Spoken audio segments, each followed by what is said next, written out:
Welcome back muli mga kaibigan sa bagong muling mga balita na ating mapapakinggan at mapapanood dito sa channel ng Bayan, ang Bayang Pinas. Dito, ating matutunghayan ang mga bagay na nangyayari sa ating bansa, partikular na umano sa loob na mismo ng gobyerno at lalong-lalo na dito sa kasalukuyang administrasyon. Ngunit bago ang lahat, kung bago ka pa lamang sa ating channel ay siguraduhin mong ikaw ay mag-subscribe, pindutin ang notification bell at syempre piliin na rin ang all upang lagi kang maging updated sa mga balitang bago, totoo at walang bias. Syempre mga kaibigan at kung mga ating mga solid viewers naman dyan ay maraming salamat naman po sa inyong walang sawang pagsuporta. At huwag din pong kalimutang magpakita ng suporta sa ating channel sa pamamagitan ng pag-like at pag-share sa ating mga videos. At syempre mga kaibigan, kung meron ka naman pong hinaing at opinyon, ang ating comment section ay bukas para sa inyong mga opinyon at mga hinaing at kung ano po ang nais nyong sabihin sa ating mga gobyerno upang mabasa na nito. Heto na nga mga kaibigan, atin nang panoorin at pakinggan ang balitang ito.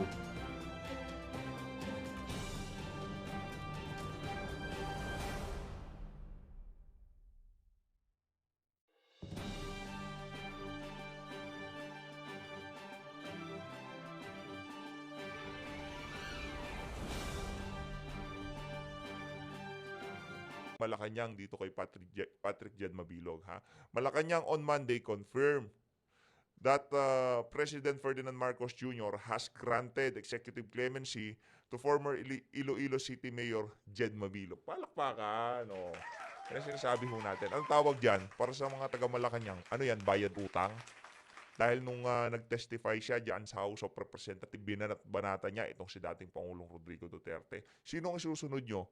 Yaang si Kerwin Espinosa. Sige na, bigyan nyo na rin ng presidential clemency yung unggoy na yon. Ano, ang tawag ho dyan, birds the same feather flocks together. Yun ano dyan, kasi magkakabaro yung mga yan eh. Iisa ho ang libangan ng mga walang yan. Kita nyo naman ho sa tabas ng pagmumukha nitong si Patrick Jed Mabilog, alam nyo na ho kung ano binabanatan yan. Ito naman ho mga kababayan, ito yung nakita natin kahapon. Ito yung the TRICOM, 3 committee ho ito eh. Napuna nga nitong si Kong Dante, bakit hindi na lang isa? Pwede naman isa eh. Bakit pa kailangan dalawahin, tatluhin? Diba? Ang sabi ho dito, the Tri-Committee of the House of Representatives is set to begin its investigation into the individual responsible for disseminating fake news and its impact on Filipino people. O, palakpakan ho natin. O. Disseminating. Pagka tinawag ka namin Bold Star, at ano yung fake news ba yun? Pagka tinawag ka ba namin Boy Google, fake news ba yun? Ikaw ang bumibida dyan, di ba? Base sa Google, kesyo sa Google, ganun ang panat mo eh. Di ba? Pagka meron na sinabing batas ang isang resource person, babanatan mo kagad ng Google. Oh. Ngayon, pagka binabanatan kayo ng ganun sa social media, napipikon naman kayo. Wag hong ganon. Masyado hong masyado ho kayong obvious na gusto nyong gamitin ang posisyon nyo dyan sa House of Representatives para mapatahimik sa papalapit na eleksyon itong mga vlogger na yan kasama tayo. Di ba? Gusto ko tayong patahimikin ng mga yan. Kasi alam ho nila na napakalaking dagok sa kanilang kandidatura ang pagsasalita ng mga vlogger. Napakalaking dagok ho niyan. Ito, umpisa na ho natin to. Bago itong kay Manong Ted, punta ho muna tayo dito kay Kong Dante kasi napasadahan din ho yan diyan sa saganang mamamayan eh. Pagkatapos punta na ho tayo doon kay Manong Ted. Game.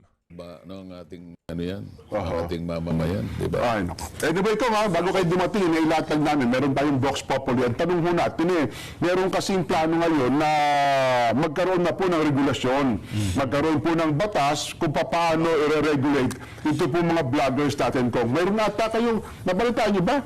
Di ba, meron kayong Quadcom, meron kayong Kinta. Ngayon daw ata may Tricom. Na ang Tricom, ang didinggin, ay itong yung pagpapakalat ng mga fake news at magkaroon daw po ng regulasyon para sa mga vloggers.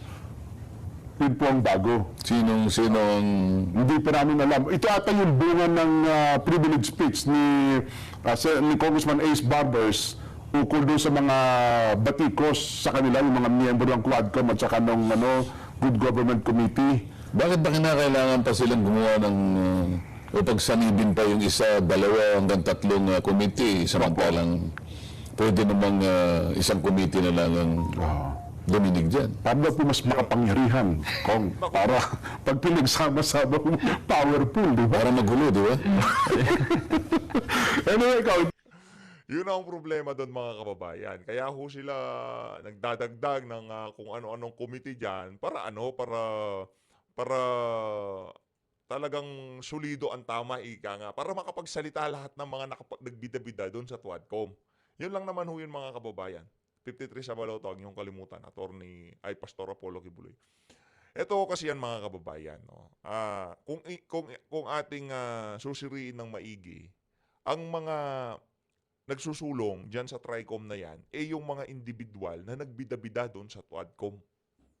Si Dan Fernandez, yan si Luistro, yan si Robert Ace Barber, sila ho talaga yung gumugusto dyan sa pag-iimbestiga na yan sa mga vlogger. Kasi sila ho talaga yung pinakamaraming nagawang sablay dyan sa pagdinig na yan. Sino pa yung nagsusulong dyan? Si Paduano, yang si Atrasabante, sila ho mga kababayan. Ngayon, pagka nagsalita sila dito sa TRICOM na yan naman hong pagpipiestahan natin. Pero wag ho natin kalimutan yung report, yung BICAM report na kulang-kulang na pinirmahan ng mga congressman. Mamaya ho, papasadahan ho natin yan dahil ayaw ho nating bumaba yung engagement ng ating mga kababayan dyan sa issue na yan. Kasi lahat ho ng mga ng mga issue na to, distraction lang ho ito doon sa talagang issue na dapat talakayin ngayon sa ating bansa. Ito na ho, itong si Manong Ted, umpisa na ho natin itong mga kababayan. I-interview niya ho dito itong si Dan Fernandez, itong si Boy Google. Kated and kay DJ, magandang umaga po sa inyo sa lahat na nakikinig po. Magandang umaga, Kong Dan. Kong Dan, ito pong isasagawa niyo pong investigasyon. Ano po mismo ang pangunahing layunin nito? At anong oras pong simula mamaya ng hearing po ninyo? Yung pong naitaas po sa atin ng Kongreso ay nakalimutan may resolution pero tatlo po kaming magsasama-sama dito. Yung pong public information, public information and communication technology, saka yung sa akin pong committee. Basically, ang ating pong itatakal dito, syempre po, dalawang bagay itong parang nagbabanggaan eh. Kasi nabasa ko, 6 na pong bills pong binigay sa amin at marami pong iba't ibang mga House bill and resolution. Dan, sulitin mo na yung pagiging congressman mo na yan, Dan, ha? Dahil last na yan. Di ka na makakaisa, Brad.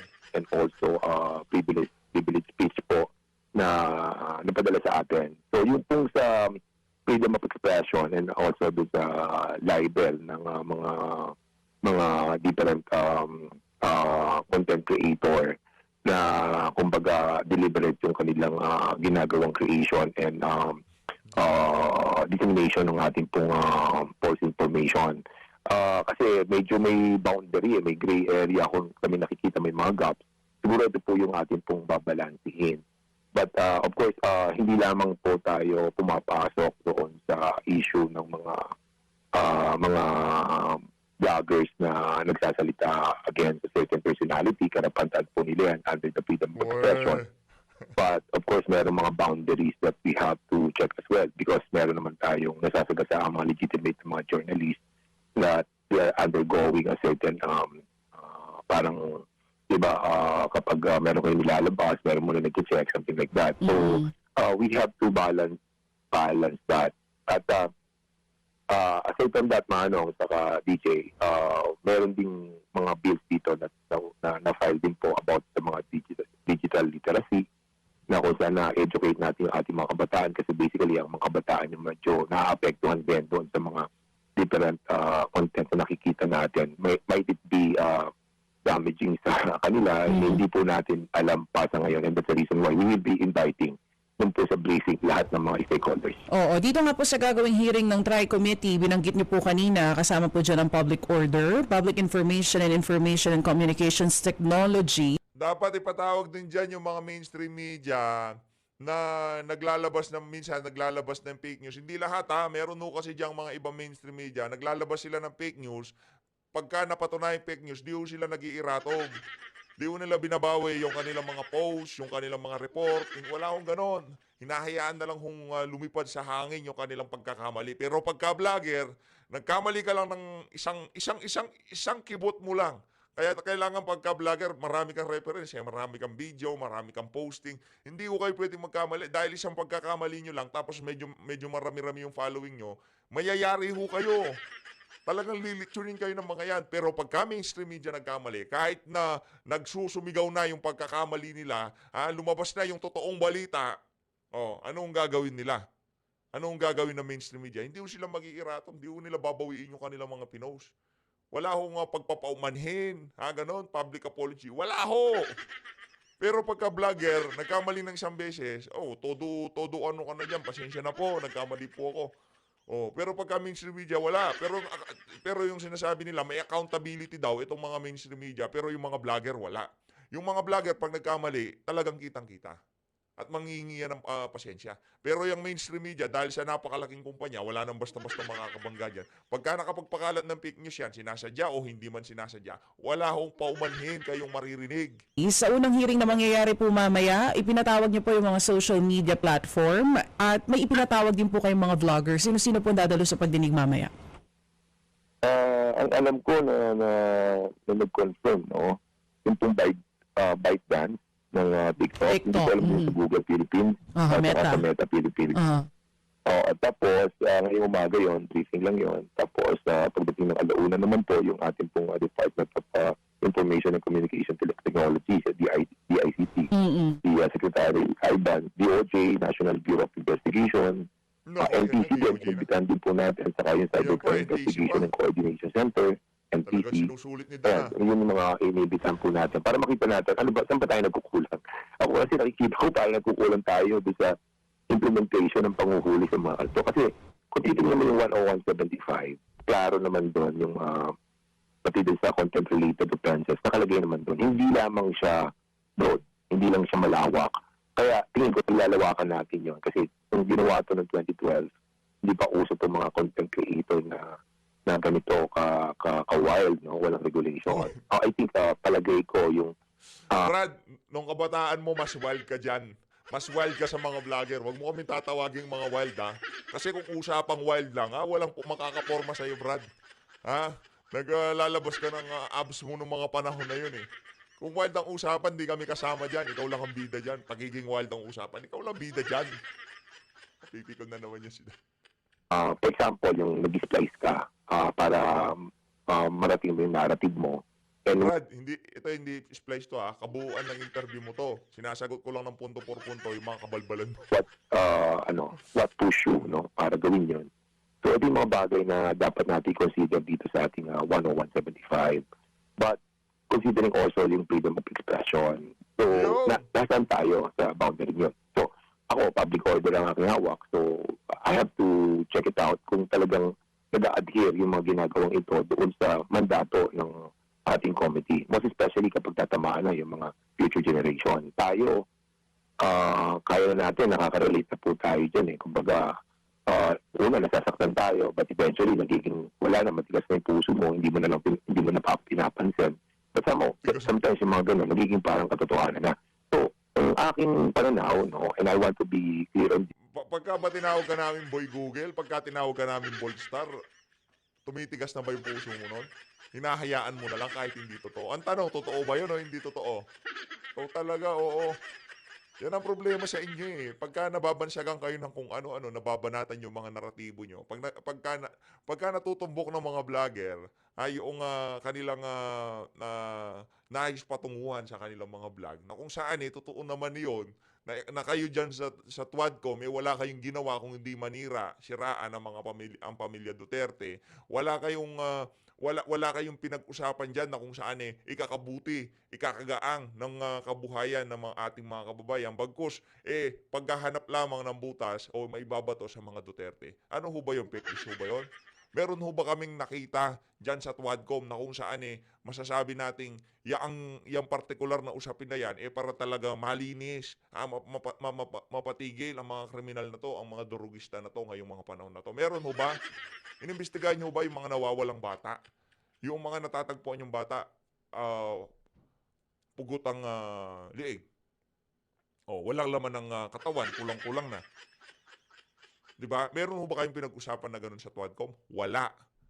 Lahat ho ng pinag-usapan nyo ay paninira sa mga Duterte. Ngayon, pagkababanatan kayo, nagagalit kayo. Yun ang problema sa inyo. Kung ayaw nyo mabanatan kayo, mag-hearing kayo dyan, wala kang pakialam mag-hearing kayo. Yung kapaki-pakinabang, imbestigahan nyo. Ikumpara nyo yung mga datos na nung mga panahon ni Tatay Digong, meron ba mga batang nawawala at pag natatagpuan butas yung dito, yung tiyan? Oh, meron bang gano'n nung panahon ni Tatay Digong? Wala ho. Ngayon meron ganun. Bakit hindi inimbestigahan ng Tuadcom, 'di ba? 'Yun lang naman ang atin doon. Talagang binabalanse ko po yung freedom of expression and libelous content na meron naman po talagang penalty naman dyan. Yung mga bata, because magiging epekto sa kanila nito, especially vulnerable yung mga utak nila, hindi nila alam kung anong katotohanan at ano yung totoo. Ay, Dan Fernandez, tumigil ka ha. Huwag mong lokohin yung mga nanonood sa'yo. Walang 25 years old na nanonood ng PH Update. Ibang pinapanood nun, puro anime pinapanood nun. Puro pambata pinapanood nun. Kaya huwag yung isipin na yung mga bata, kasi nakikita namin sa demographic kung gaano katatanda yung mga nanonood sa amin. Majority naman nung nanonood sa atin, mga tita at tito ko ho. Wala akong nanonood sa akin na 15, 10, walang ganun. Wag kang masyadong Tsaka dito sa YouTube, meron kayong isi-select na option kung for kids or not for kids. Ang mga news not for kids sila.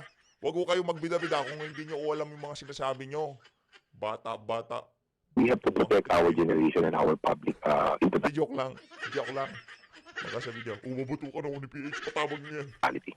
Oo, may mga balita rin po kasi na yung ilang mga vloggers allegedly funded daw po by Pogo. Kasama din po ba sa sasagutin dito po sa inyong pagdinig kung sino nga, kung may nagpopondo man dito sa mga vloggers po na binabanggit natin. At ulitin ko lang po ulit kung Dan yung tanong natin kanina kasi nga nagsimula ito during the Quadcom hearing.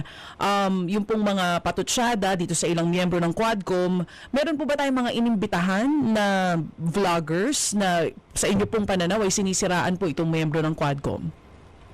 Yung next week pa po yan, yung mga resource persons, mga vloggers, tapos invite din tayo ng academe, invite din po tayo ng mga legitimate journalists that meron po silang mga parameters, meron po silang mga asosasyon na sinusunod.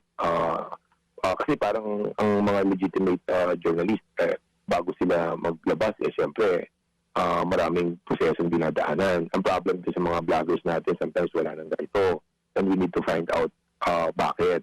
O yun nga, kung sinasabi mo na binabayaran. Kaya meron din nag-file I think as House Bill number 11178 ata yun, something like that na labasan nyo kami ng ebidensya.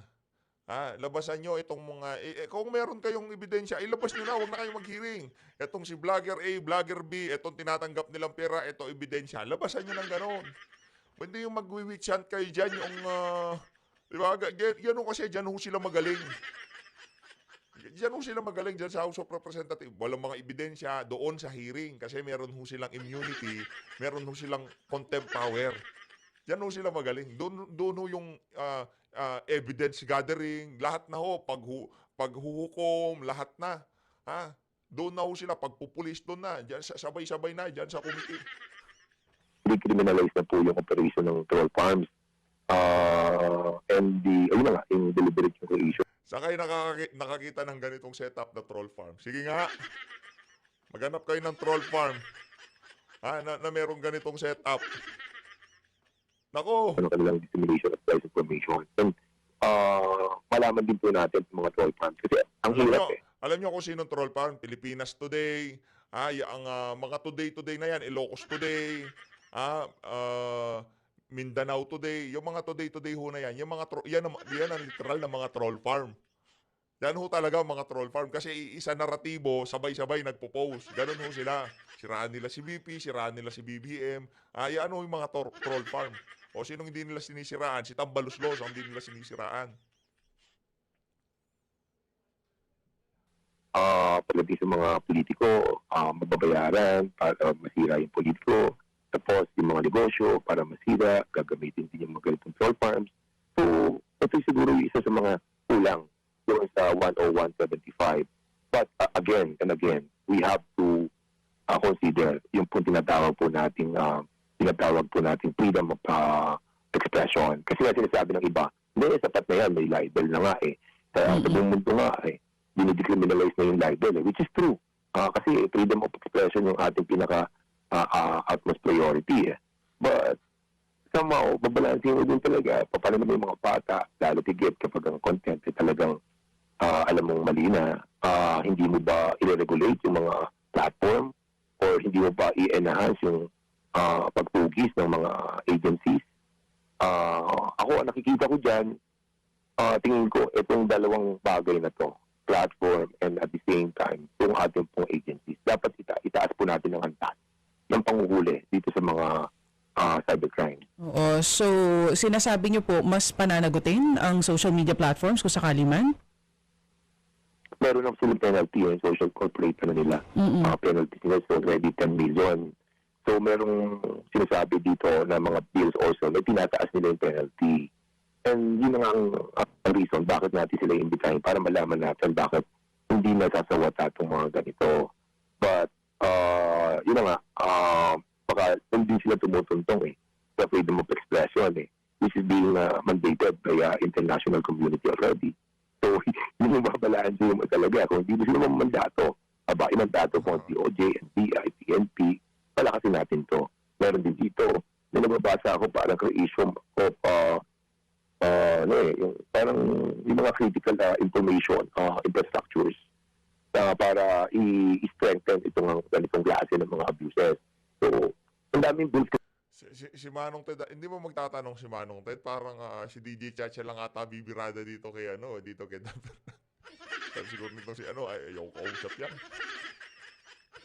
Kasi kaya hindi ko sila nababalo siguro sa dalawang po pala yung nababasa ko kaya pasensya na po kayo. Mukhang napakalawak at napakahirap nitong itong inyong adhikain dito, Kong Dan, kasi una yung paano kayo magsisimula dito sa inyong investigasyon, Congressman? Kasi ang lawak nito, and then yung ang dami yung inimbitahan, baka most likely hindi lahat na makapagsalita na naman yan. Paano po ito? Di po, kaya nga ginawa ko po, Ted, po muna, yung po muna platforms ngayon, wala pong iba doon, platforms lang. Okay. Tapos yung pong mga agencies lamang po, mamayang hapon. Okay. So, para makita po natin mga inputs nila. Tapos, kunin po natin yung, sa susunod po, yung mga academe, and tapos yung mga vloggers, and yung mga legitimate na mga Okay. as well. Opo. So, gawin po nating maayos yung pong talakayan para na sila hindi po sabay-sabay lahat. Baka tama po kayo. Kung sabay-sabay lahat yan, hindi mo lang matatanong lahat. Kaya nga, briefing muna kami doon sa ating pong mga ahensya. Sa gobyerno at ng private sector. Opo, sige po. Kong Excited na kami, Kong Dan, ha? Excited na kami. Sobrang gusto na naming makita kung ano naman yung mga kabalbalan na gagawin nyo sa mga hero. Congressman, yung pong mga platforms na ito, YouTube, Facebook, ano pa po? TikTok? Opo, yung TikTok. Tama, ByteDance kasi nakita ko eh. Sabi TikTok daw ito eh. Okay, Oo, opo. kasi TikTok owned by ByteDance. Tama po, Kong Dan. Opo. Ano ba ang classification nila? Basically po, itong mga platform na ito, di ba, how do you classify them? Kayo ho mismo, meron na ba kayong kaisipan doon? Well, kasi, of course, they're using yung ating pong internet, somehow sila po talaga nagko-control on how to censor, yung mga bagay na ilalabas po nila. Ang problem kasi dito, Katid, may monetization eh. Yun ang problem dito, nakakapag-add sila. And basically, hindi nila gusto mabawasan yung marketing nila. Teka lang, sa TikTok ko, walang ad-ad dyan. Walang ad-ad dyan. Yung mga content creator. Ito talagang sila, no? ano na lang, yung fax na lang na ididiretso niya, hindi niya po mantakin niyo yun, hindi niya ho alam na walang ads sa ano, sa, ang tawag dito, diyan sa TikTok. Lahat ho nang naglalabas ng content sa TikTok. Talagang ano lang ho yan, kung ano yung saloobin nila, bumibira ho sila doon. Tayo naman din ho, meron ho tayo dyan sa, sa TikTok. No? Kahit na walang ad, ilinalabas ho natin kasi para matap din ho natin yung mga audience doon. Para yung mga nandun na ayaw pumunta sa YT, makapanood din sila ng mga video natin. Kahit walang ads, naglalabas ho tayo. No, kahit walang ano doon, kahit hindi na mo monetize. Pero itong si Dan, hindi niya alam. Akala niya siguro lahat na lang ng pagka nag-upload ka, kikita ka. Hindi ho ganon. Hindi ho ganon na Mang Dan. Ha? Mga nagbablog naman, meron din silang kinikita. So, paano mo naman pipigilin yun, yung curtailing their economic freedom as well. So, tandaan mo ba, tama ka namin natin kasi consider dito. Opo. Ako nakikita, ako kaya nga, ang sabi ko dito, pati nga yung naalala ko, pero yung artificial intelligence, yung deepfakes, yung mga sinasabi po nila, na yun din yung isa sa mga gusto nilang kasi may mga AI na rin na ginagamit. So, paano mo kukontrolin yun? Yung mismo, yung mga platform na yun, sila nag-i-introduce po nun. So, Opo. mahirap to, Kated, but of course, we need to start somewhere. Ako, tingin ko, yun ang gawin po natin. Opo, sige po. Pero doon sa aligasyon ng ilan, no, na ito ay buwelta lamang ng mga kongresista doon sa mapanuri, at kumbaga mga hindi nagugustuhan ng kongresista ng mga komento ng ilang mga nasa social media tungkol sa inyong ginagawang mga pagdinig. Ito po ay gante. Anong inyong reaksyon doon? Yan. Ako hindi ako papayag doon, Kated. Kasi lahat naman po tayo ang tuloy po yan Kung bumabati ko sila, bumabati ko din po naman kami. Nagsasalita din kami against sa kanila. Ganun din po sila. So I think hindi po ako sa akin, personally, ako mag-share niyan, hindi ko naman po papayagan yun. And that's the reason why sinasabi ko po nga po sa inyo, meron po tayong dapat. Tumigil ka nga. Kayo bumabanat kami, pero wala kaming in aid of legislation. Kayo bumabanat kayo, pagka ininda nyo yung tama, yung mga banat ng mga vlogger, meron kayong in aid of legislation. Nakakapagpatawag kayo ng hearing. Kaya pagka sinabi ho nitong si Dan Fernandez na yung ginagawa nila na yan, hindi para mapatahimik ang mga vlogger na nagsasalita kaugnay dyan sa mga kabalbalan nila, naniniwala ho ba kayo doon? I-comment nyo sa baba. Kami, pag bumanat kami, wala kaming in aid of legislation. Kahit na anong kabalbalan ang makita namin, okay lang, anong magagawa namin. Hanggang doon lang naman kami, magsasalita kami, ilalabas namin sa loobin namin. Kung merong makakarinig at makakakita na, parang meron po itong mga nagsasalita na to, pag-usapan nga natin yan sa Senado o dyan sa House of Representatives, hanggang doon lang ho kami. Okay? Pero kayo, pagka meron kayong ayaw, automatic na ho yun mga kababayan. Investigation in aid of legislation. Yun. Pero huwag niyo sabihin na hindi nyo tinatarget ang mga vlogger dito. Naku, saan ba nanggaling yung ideya na imbestigahan yung na yan? Yung mga vlogger na yan. Dahil nasasaktan kayo sa mga banat ng mga vlogger, kayo dyan sa Tuadcom. Si Atrasabante, especially ikaw, Boy Google, Attorney Google. Sa mga gaps na dapat na napagtamain mabigat po, tama kayo. Talagang mabigat. Talagang yung freedom of expression kasi talagang ultimate yun merong libel alam mo yung gusto nakita ko pa dito, Kated, merong nag-file Gusto 10175, sinasabi nila that during the time ng 15th Congress na bicameral, na ipasok yung libel. Supposedly, the mother bill, wala yung libel na ipasok doon. So yun yung gusto kong intindihin Kasi nasabi ko, parang, parang kailangan busisiin to kung totoo to. So yun ang isi-check ko rin po. Kasi nga, they wanted to remove the cyber libel doon po sa 10175 dahil nga po doon sa freedom of speech. But again, babalik po tayo doon sa committee ko na safeguarding the public order. So, yung guarantee na atin po mga kabataan na kailangan maganda rin nakikita nila mga content. Okay, sir, Congress... Sige. Palibhasa, walang alam talaga tong si Dan Fernandez. Nagmamahusay lang siya. Kumbaga, kumonsulta ho muna kayo sa mga content creator. Kausapin nyo ho muna. Yung bang content mo na yan, napapanood yan ng 5 years old. Napapanood ba yan ng 10 years old? Dito pa lang napaghahalata na walang alam to si Dan Fernandez Halimbawa, ito hong video na to, hindi ho ito makikita ng bata.